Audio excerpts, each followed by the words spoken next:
Good morning, good afternoon, good evening, folks. Michael Zuber, one rental at a time, back with the real estate entrepreneur, Omar Alfaro. How you doing, buddy? Good. What's up, Michael? What's up, everybody? Hey, man. First and foremost, I want all the followers that are listening to this to congratulate Omar and his lovely wife. They are now expecting baby number 3, right? Baby number 3 for Omar. Baby number 2 with Alyssa, and then I Correct. have my previous daughter. Yeah. Well, yeah, it is going to be your third. So my third, her second. Fair enough. Fair enough. Let's clean that up. So again, Omar, congratulations for that. I saw the news on Facebook, and you are vibrating with excitement. So that's really fun to see. Yeah, absolutely, man. That's cool. Yeah. So I want to talk to you. So we talked about the real estate business. We talked about the Airbnb business. I want to talk about your flipping business because you and I, a year ago, maybe 14 months ago, said this is the best time ever to flip. Go nuts. Go ham. Ever. Go ham. And we did. I frankly have to cut a big check to the IRS because we did go ham and didn't have enough write-offs. So damn it. Anyways, I didn't keep enough. Anyways, I digress. However, I got to tell you, I am not as optimistic about what's going on in the flipping business. In fact, I haven't bought a flip in the last 6 months and don't imagine I will. If I do buy anything, there are going to be keepers. I think the market for flipping is probably as dangerous as I've ever seen. There's still part of the market that's white hot, kind of below the median, but a lot of the market is dangerous. Carrying costs, dead days. It's really hard today. And you still have a lot of newbies coming in overpaying. Cost of capital is very different. Cost of capital is getting tighter.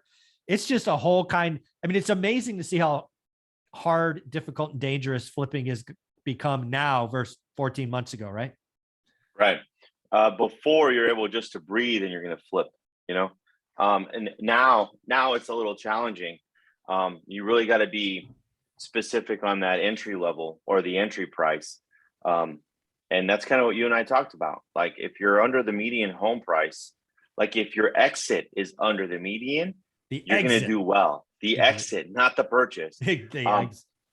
And obviously depends. I mean, if it's a one-off, and it's above the median and you got it so cheap, then yeah, you're still going to be okay. But for the most part, anybody that's listening and trying to get into the flipping game, your exit has to be the median. So if your median's 4, if your exit is 350, 360, 370, 380, you're doing pretty good all day long. All day. Yeah. And this is the part where everyone needs to understand that if you're going to be flipping, flip the house. Don't try to burn it. Yeah. Flip it. Okay. Because increase the capital, because then you can allocate your capital somewhere else when you have it. How can you allocate any capital if you don't have it? Yeah. The other thing, I just want to talk about the flipping business now versus 14 months ago or even 2 years ago. Mm-hmm. Like if I were to tackle the same flip, like identical flip today versus, I don't know, call it 2 years ago, I think my hold time would probably be, and I'm good at this, and I don't do anything special, right? Same paint, same flooring, same windows, same. Mm-hmm. Just given that and scarcity of talent and resources and teams, I'm probably adding 2 weeks, maybe 3. I think a new flipper might be adding 2 or 3 months. Yeah. What do you think?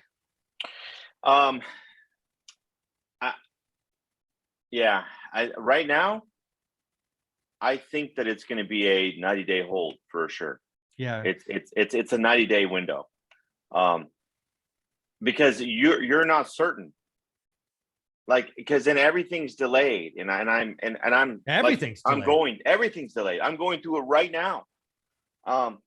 We have our 7-8 projects and it's like, dude, I need these done. Yeah. I don't care. I need them done and that's it.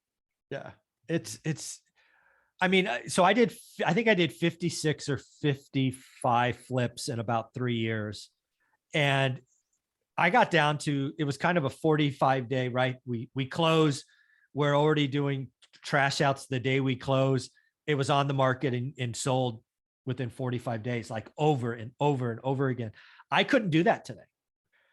There's not enough people, skill sets. The supply of stuff is all broken. It's you couldn't do it for, I mean, yeah, 90 days. And I think 90 days is because you and I do this for a living. Like if you were to roll out of bed and say, I'm going to flip this house, never done one before, it might be a 6-month hold. And that 6-month hold, plus the interest rate going up. Your cost of capital. I mean, again, I mean, I did a lot of flips for cash, so I'm lucky. But I mean, if your stroke is $3,000, that extra 4 month, that's $12,000 in profit you don't get. Yeah. And trust me, yeah, I know when you add it all up, it's like, okay, what do we really make on this deal here? Yeah. So again, right. So I wanted to check for you on your flipping business. I'm guessing you're still going hard on properties where your exit's below the median, but I'm hoping you're less aggressive with 2-3x the median, but I don't know. I'm not 2-3. Like I am definitely more aggressive. I want to make sure it's a great deal, not even a good deal anymore. As a matter of fact, like the ones that I'm exiting they turned out to be great because the median still rose. I bought them under 2. We're selling them for high 3s, low 4s. Those are good chunks. Yeah. But there's some of them that it's like, damn, I purchased a couple of these that I have under contract. Yeah. And I'm like, nope, I'm going to ask for a price reduction. If the price reduction doesn't happen, then I'm going to walk away. Let it go. Because the best deal is the one that you don't buy. Yeah, I hope people hear that. Because again, there was a time where, again, if you breathed, you could flip a property and make some money. Right. Today, again, this is where flippers get hurt. Flipping is an amazing business. You can systematize it. It really can do these chunk money. But please, when the market shifts on you, wake up. I knew somebody who was flipping $1 million homes that didn't believe it. They thought they were special. They thought they were doing unique things. And one property went bad and it took down his whole empire. This is in the 2006 crash. Don't do it. Take the small loss. No, I'll take the small loss all day. Yeah, trust me. Like leave 10, 15K on the table, get it closed. Yeah, I mean, there might be a property. Again, the market changed so fast. I don't know if this is going to happen to you, but some flipper out there, they bought it. They estimated a 50K profit. The market turned on them. The hold time went too much longer. The supplies doubled in price. They're looking at making $0. Then they have to have a price. They have to do a credit, $5,000 for this or that. Some of you are going to say no and put it back on the market. Don't do that. Take the 5K hit, take the small loss, be done. Get smaller. This is about reducing risk. My buddy, I call him a buddy. My buddy did not do this on a $1.5 million house. It was about a 50K loss, like real loss. He would have lost 50 grand. It would have been his first loss ever. His ego wouldn't let him do it. That one mistake caused other properties to break and he ended up going bankrupt.